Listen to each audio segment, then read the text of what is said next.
Good evening, lovely tubers. White Mexican back again with another Market Watch investments video for you guys tonight. Getting things started, I want to talk about very briefly Called by the Grave.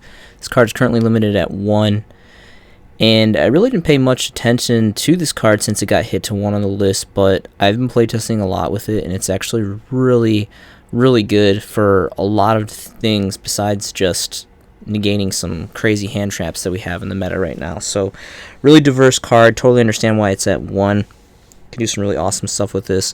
And of course the 2019 Gold Sarcophagus Tins donned us a prismatic secret rare, which looks very nice. And right now we're looking at roughly around 5-ish bones pretty much across the board, and then it jumps up to about 6. Plenty of pages here on TCG Player. Next card is going to be Tour Guide from the Underworld. I love this card. This is definitely right up there with Injection Fairy Lily. Definitely part of the kind of like cutesy anime, amazing, very great artwork. And, you know, Burning Abyss players, Dark World, and any kind of Fiend-centric decks in general.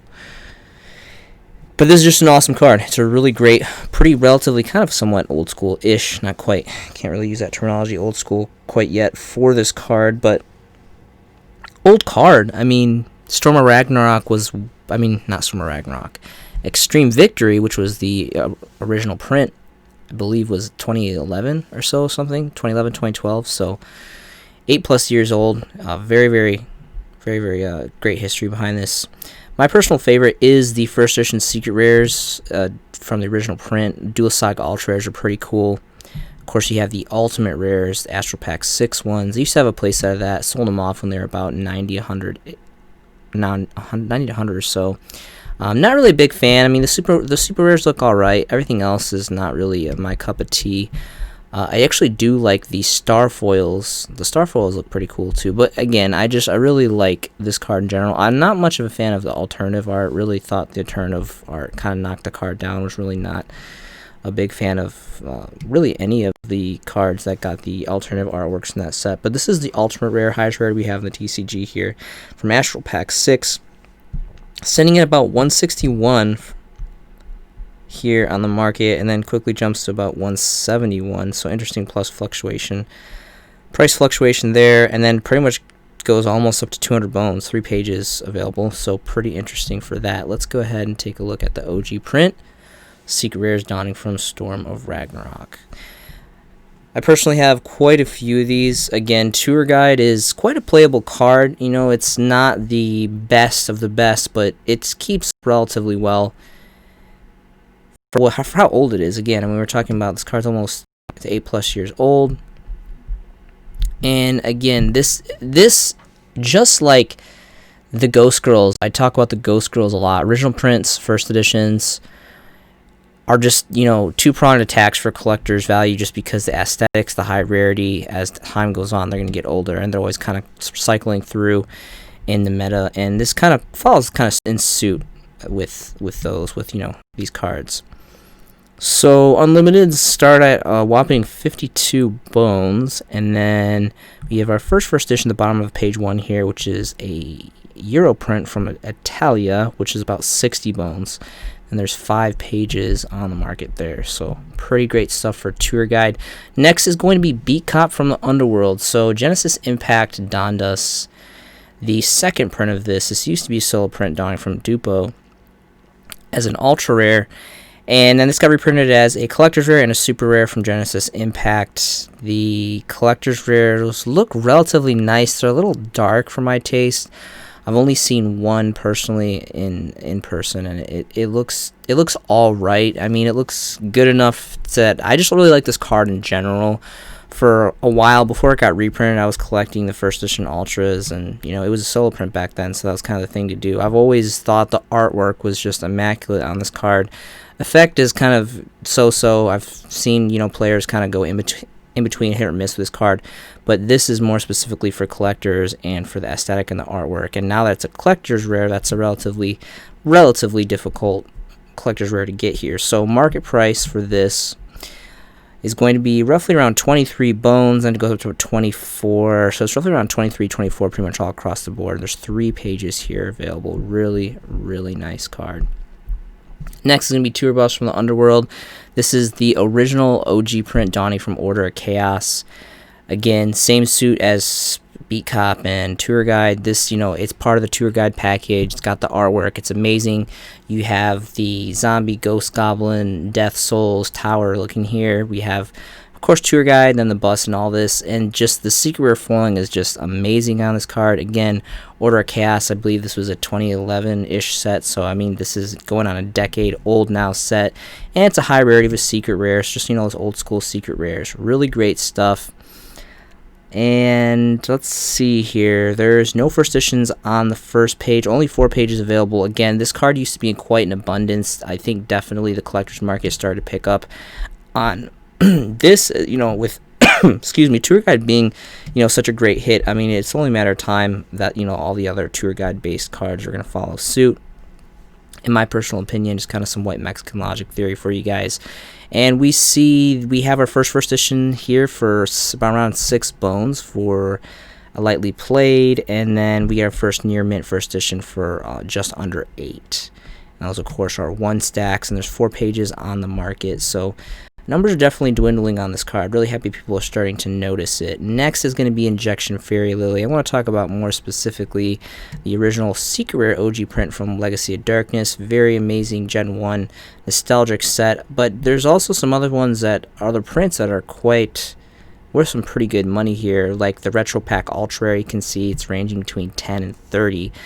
However that works out, it's pretty insane. And then also, I think it was Dark Beginning, Dawn to Dark Beginning, Dawn and Ultra Rare as well, which is a pretty good price point between 9 and 22-ish. But, of course, the best, the most amazing is going to be the OG print from Legacy of Darkness. This was an infamous Gen 1 set, the set that Don Yatagarasu, still a card that has been banned and has not been lifted off the list. The infamous Yatalock has just such crazy vintage history value to it. But Injection Fairy Lily, by far one of my all-time favorite cards for collectability purposes. Of course, Legacy of Darkness is extremely ancient, one of the first core sets, part of the first 13 core sets, and the artwork is just amazing. I know she doesn't have the orangish hair. It's kind of more of a strawberry pink, but for some reason this artwork really reminds me of Misty from Pokemon. And this artwork is just unbelievably amazing. Back in the day, this was cool history behind this. I mean, you could slap over Blue Eyes with this back in the day, and it's a high rarity of secret rares. So just great stuff all across the board. So getting things started with the first market price is going to be around 13 bones for lightly played unlimited. No first editions on the first page. There is 5 pages here on the market. You get no first editions on the second page. This is one of those cards I would definitely recommend. I mean, it's relatively pricey, but with the majority of and almost all, you can if they come in first edition print, you want to get first edition print if you can afford it. It's going to cost you more, but at the end of the day, as time goes on, first edition is always going to give you some really great value. One thing I wanted to play off of really quick with that, so let me finish up with this really quick. So the first editions is already up to 91 bones. This card was, I think, around 75, I believe, not too long ago. I want to say maybe 2 weeks ago or so. I picked a few of these up around 75 price range and picked a couple other ones up. But this has just continuously increased exponentially in value. I believe, if I remember correctly, the most affordable price point I picked up this card was 14 bones, and that was years ago, maybe 2014, 2015. So we're talking about 6-7 years ago. It was a long time ago. I was picking these up for 14s, but I picked up a lot of them at 14. The majority of my collection was from kind of that era of me just continuously picking them up off of, I believe it was eBay at the time. And yeah, it's just shy under 100 bones now. So that's pretty great, and rightfully so. I definitely see this card increasing in value. So what I was going to say, so as far as first edition, it's not really correlated with first edition and unlimited, but some White Mexican Theory. When there's reprints, like with like back in the day, at least in the older Mega Tins, they used to reprint the same rarity, and if the OG prints, they're harder to get, they're older, maybe less manufactured than the Megaton reprints. And of course, Megaton reprints are kind of changing it up now with prismatic rarities, and they're doing different rarities and all that. They used to be the same rarities. If you can get the same rarity, and if it comes first edition, obviously get it first edition. Sometimes it's just special edition or whatever it may be. But if it's like about half price, like an example would be, trying to think of a good example, but you guys kind of know what I mean. It's you have to fluctuate. If you can get like two of the same cards for the same price as the original first edition, I'm more of the person, and this is again pertaining more to back in the old school days of the Megatins when it used to be same print. Anyway, that kind of going off on a tangent here, so I'm just going to continue on, kind of break off from that. Gaga Girl is going to be next. This is the original print Secret Rare from Order of Chaos. Again, another blowout, awesome old set. Again, just kind of a cheap knockoff of Dark Magician Girl, in my personal opinion. No one really plays Gagagas. They're never really good. I don't think they're really popular. But again, this card just resembles very highly of Dark Magician Girl. Dark Magician Girl is a giant collector's card for multiple different reasons. And, this is kind of just a cheap knockoff, but very, very aesthetically pleasing. It's got this really great deep Secret Rare foiling here. And let's see here, Unlimiteds are going for roughly around 5 bones, and there is 4 pages here on the market. We get our first editions on the second page, and it's roughly around about almost 11.5 bones, almost around 12 bones for our first editions for lightly played, and then quickly jumps up to like 14 plus. And let's go ahead and see if we can find a near mint here. Near mint first edition is going to be roughly around 18 bones. So for the longest time, this was again like around 14. It seems like it's trickled that up just slightly, at least more specifically for the first editions. Definitely see this card increasing in the future. I think the most I've ever paid for this, was, for the longest time, back in the day, several years ago, I was picking these up for, I think, 5. 5 was kind of my rule of thumb for this. Same as like Super Rare Maxis. I was picking up Super Rare Maxis for 5 a long time ago. But this is, it's increased. It's increased up to, about 18-ish for near mint. So definitely can see this having some room to grow as well. As well as Gaga Clerk. So still to the day, this actually is still kept its solo print status. Super Rare out of Cosmo Blazer artwork. This is all artwork. It's just another really kind of cutesy anime girl card, and it's a solo print. Cosmo Blazer is, up there in age now for the most part, and first editions are going to be roughly around 5-ish bones. It's pretty much 5 bones across the board. This is actually kind of decreased for quite a bit. I think this was just around $10. People started noticing this, figured out that it was a solo print, and started picking it up relatively quickly. Dried up on the market pretty bad. Shot up to like 8, 10-ish. And now it looks like it got replenished. There's about 3 pages here on the market, and it's sitting roughly around 5-ish bones. So not too bad of a price to pick it up, I'd say. Again, there is only 3 pages, and the majorities are 1 stacks, besides this 11 stack from this Portuguese. But it is Portuguese, so I mean, Spanish Portuguese cards, if you guys are into that. I'm personally into more European cards and some OCG Japanese cards, but more specifically Euro prints. I think overall, in general, at least American players are more kind of into the Euro prints. Next is going to be Mystical Elf Elfuria. This was a solo print. It got a reprint, I think, as an Ultra and with a Calendar Advent, so lost its solo print status. It's just, this is just artwork again. Cosmo Blazer, relatively older set. The artwork, it's a Secret Rare. She's tripping on acid, walking through magical fairyland in the forest. She's got a pimp cane. She's got some crazy bird over here. So, I mean, that's pretty much all I can really say about it. It's cheap, and I guess that would be the biggest thing. Another one is Ghost Fairy Elphobia. I kind of tie these in together. This is another solo print that is actually a super rare from, I want to say the same set, Lord of the Tachyon Galaxy. So this is either the set before or after the set. But I tie both these cards together. I'll definitely check it out. And I can actually check it out after this really quick. But let's just go ahead and do some price points. So lightly played here, first edition is roughly around 3-ish bones. and then it goes to about 2 plus when you factor in shipping. Both 1 stacks, only 4 pages on the market, so not like a crazy abundance here. Let's go ahead and take a look at Ghost Fairy Elphobia. Again, this card, its effect blows. It's not really a playable card, but it's just, the artwork is so sick. I love the artwork, even more so this one specifically. Elphobia, even though the other one is a secret rare, this one definitely takes the cake for artwork. The black and red, just very like alluring, dark. This kind of gives me like Vampire Lord, but like a female version of Vampire Lord. She's got like the Death Crow here, like this black magic staff. She has like the Deathly Hollows looking background with like the withered trees. Really great stuff.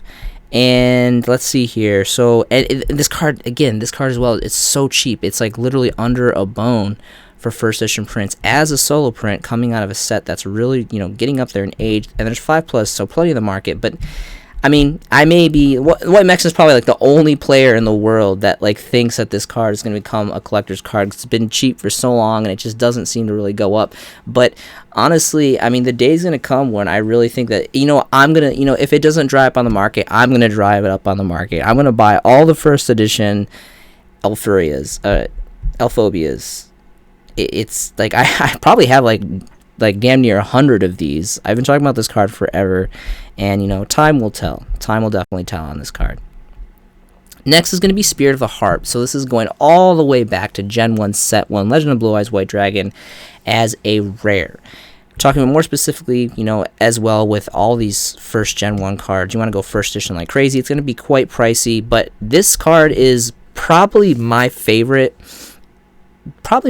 rare. Well, Pot of Greed is my favorite rare, but as far as monsters and vanillas, one of my favorite vanillas from like really old school Yu-Gi-Oh! Gen 1 stuff. Really cool stuff. There's just something about this card, I really like it, and you know, it's Gen 1 Set 1, so there's always great collectability in that, especially for first edition here. So, you know, not even barely $1 for unlimited. There's about 5 plus pages here on the market.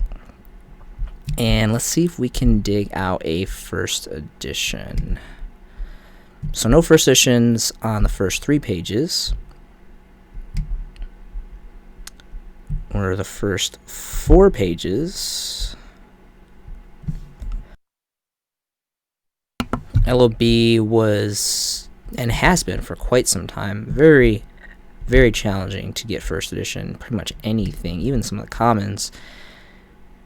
The first edition here is actually, I'm surprised. Okay, so this is insanely cheap. It's 3 bones. There's a 3 bones here. It's slightly played, but still 3 bones, and over here, roughly around, again, 3 bones. These are gonna get cleared off the market. If you guys don't buy these, I'm gonna buy these, because I think the last time that I bought this card, first edition, I don't remember if it was near mint or lightly played, but it was at least $5. It was like $5 or $6. I think I got it off eBay, and it was quite a while ago. So, I mean, there is 1 here for 3 bones, 1 here for 3 bones, 1 here for 3. Now remember, these are lightly. Well, I'm sorry, this is actually not first edition. Here, and here, first edition. What did I just do here? Alright. There's 3 here. They're first edition. Here, and here. These 3 here. And they're $3. This is a very good, I'm telling you guys, it's LOB Set 1, Gen 1 Set 1. This is a rare. It's first edition. Even though it's lightly played, people get crazy about it's not near mint, but still, even if like the core across the board is lightly played through near mint. I mean, there's some stickler collectors that everything has to be near mint or better, but I mean, it's not really realistic. It's LOB. This set is like almost, it's as old as the game started. It's almost 2 decades old. This card is like as old as the game itself, and it's, you know, it's old. It's really old. It's ancient. It's ancient as hell. Anyway, this is great. This is probably the MVP of the video. I would definitely snatch these up. There's only 3 of them, and like I said, this should not last long at all. We're already on the second to last page. 7 pages, the last one. You look at these other ones here. It's you know, around what is it? 4 for this one here, and then it goes all the way up to 50 bones for a near mint. 50 bones. We're talking about $3 for a lightly played, 50 for a near mint, and you're not going to get a lightly played. That's insane. Give me the lightly playeds. I'll pick up my lightly playeds first edition for 3 bones. That's all I'm going to say about that. Next, okay, really quickly. So I've said this before. I'm going to say it again. Speed Duels Battle City dawned. Again, I'm not a big Speed Duels player. I don't really know about this. I'm pretty sure, if I'm not mistaken, correct me if I'm wrong, this is the first set that has secret rares. I don't know. That could be true. That could not be true. I don't really follow Speed Duels. I don't remember there being secret rares in any other previous sets. I kind of check them out every once in a while, just out of curiosity. But these look really great, and they've made some killer choices for the secret rares for this set. If I'm not mistaken, I believe you can play these, they have the Speed Duel stamps here and here, but I'm pretty sure you can play these in the normal bigger Yu-Gi-Oh game. It's just the other way around, where you can't play other cards, and you only can play Speed Duel cards with Speed Duel cards. But you can, the big world Yu-Gi-Oh, you can use these cards, if I'm not mistaken. And of course, we have secret rare, which is the highest rarity that we have of Rhoda, Reinforcements of the Army, which is, just gorgeous, and just one of the best searcher cards in the game. Amazing. Nobleman Across Out. What I want to talk more specifically is Air Knight Pearshaft. Okay, so GOAT players are up there, and they're like crazy.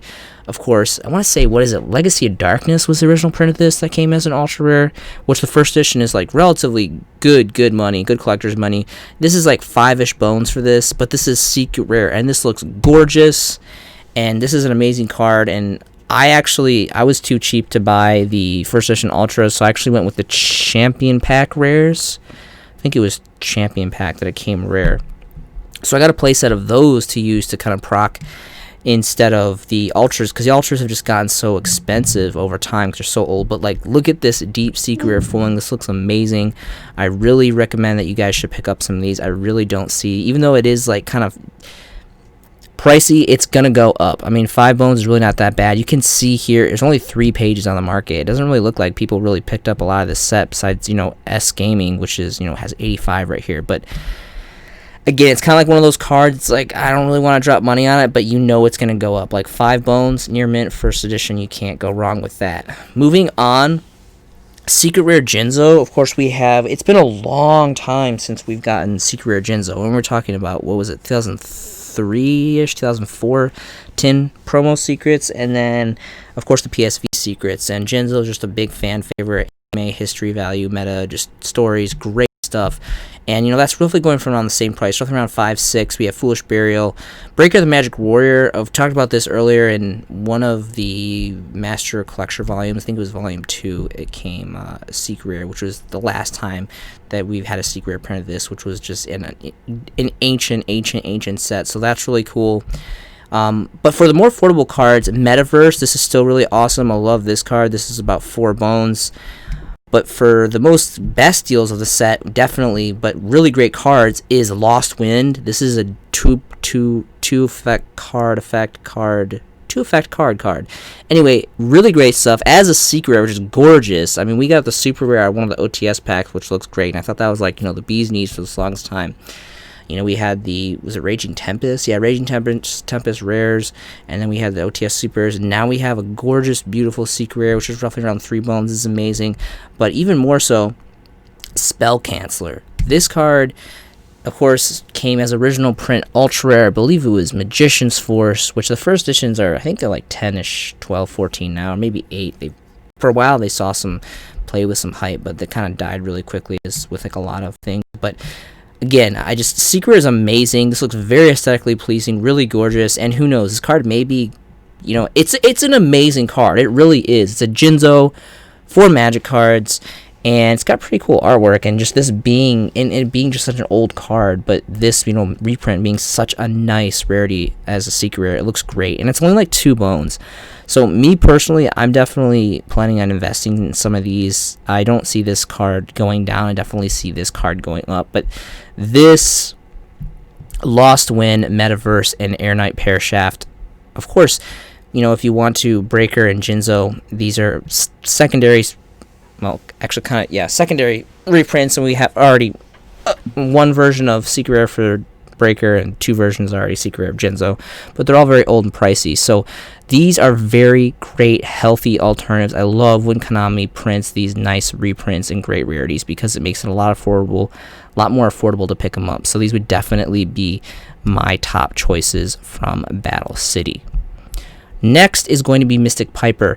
This, to the date, is still a solo print from Extreme Victory. Extreme Victory is very, very old now. Again, I believe this set, Extreme Victory, this was the set I believe we got. No, Storm of Ragnarok was Max C. And then Extreme Victory was Tour Guide, right? Yes. Same set that we got Tour Guide in.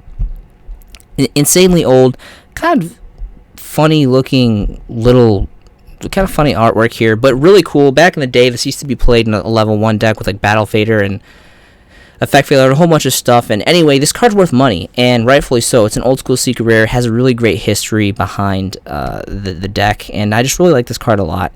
And it's amazing that it survived not having reprints all this time. Lightly played first edition here is around 11 bones plus, pretty much all across the board. Then it goes to about 13, and it's 5 pages, so pretty good amount on the market. But you know, this card is worth money, so I mean, it's pretty cool. Next is going to be Pot of Duality. So I love this card. I'm a big anti-meta player. For the most part, proc a play set of these, and we've always had some really great reprints. For the longest time, I've loved the Super Rares from 2011 Collector's Tin. Back in the day, we just had the Secret Rare, and it was ungodly expensive for the longest time. Dual Saga's pretty cool. Ultimate Rares are pretty great. I mean, Ultimate Rares ranging between 150, 170. These have always been relatively, for the longest time, I think they were like around 90. Like 70, 90 was kind of like their average price, and then they kind of docked up quite great here. You can see, again, price points fluctuate. But personally, again, for the most part, I'm always going to choose original print Secret Rares over Ultimate Rares. I really love Ultimate Rares, but it just depends on the card. Sometimes they print the Ultimate Rares too dark, and it kind of takes away from the artwork, in my personal opinion. So I really love this card in Secret Rare. It just looks gorgeous. Duelist Revolution was a really infamous set. We saw a lot of crazy cards in here, like Solemn Warning, and what was it, Effect Failure, I believe. So just a lot of just really kind of revolutionary cards that we got here in this set. So starting market price for Unlimiteds is going to be roughly around 28. That's going to be 28. And again, I really wouldn't recommend investing. If you're not going to get first edition, just get the Dusa or the Super Rare Tin promo. Not really a big deal. I personally run the Super Rares myself, but the first edition is going to run you almost 47 bones, and then it goes to about 48 after that. Of course, that's for lightly played. And let's go ahead and see, for the near mints are going to be around 56. So really cool stuff, really great card. And the last card that I have to showcase for you guys tonight is going to be Jar of Greed. Specifically, the original OG print Super Rare from Labyrinth of Nightmare. Used to call this the purple set back in the day because the packaging it came in. Really nostalgic, really great stuff here. And this card, Unlimiteds, are running around four-ish bones. So that's had a pretty nice price increase. It's actually been quite a while now that this card has been worth some really good money for the first editions, and I'm really curious. It's been a long time since I've reviewed this, so around 13 bones. So current market price is about 13 bones for first edition lightly played, and around 14 for near mints. And it looks like the fattest stack here is a 5 stack for the near mints for around 14, and then there's, of course, 4 pages on the market. That's all I have for you guys tonight. Link below is going to have the link to my Facebook. Any of you guys can add me, message me. I would love to hear from each and every one of you guys. Yu-Gi-Oh! Has been part of my life for almost 2 decades. I love everything about this game. I hope you guys are making some fantastic investments yourself. This has been a showcasing by The White Mexican, and I will see you in the next video.